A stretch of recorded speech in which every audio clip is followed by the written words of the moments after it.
Hi mga kampanatics! Andito po pala nga kami ngayon sa multipurpose covered court ng village namin. So, ayan, wala pong naglalaro kaya pwede kami maglatag ng tent. So, ganito pala ang pag-maintain namin ng tents namin. Nilalatag namin siya para mapatuyo yung mga moisture. Lalong-lalo na pag yung umuulan at nagligpit ka ng tent.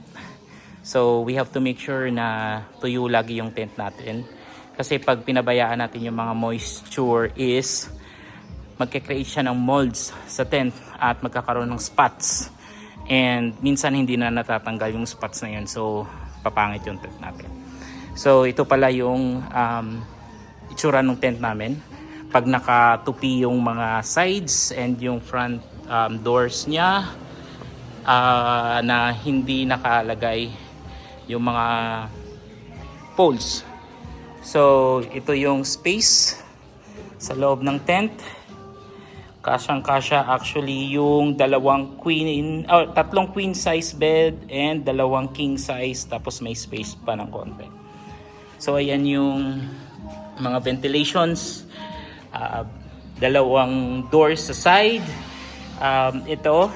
Ito is, itong dalawa na yan is another door.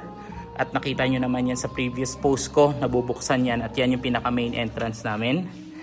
Tapos ito, yung mga windows. Ito, natataas din to na parang yung sa front.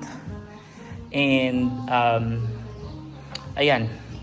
So antayin namin siguro ng mga 1 hour or 2 para to make sure lang matuyo yung loob, walang moisture na matira, at saka ililigpit po ulit namin.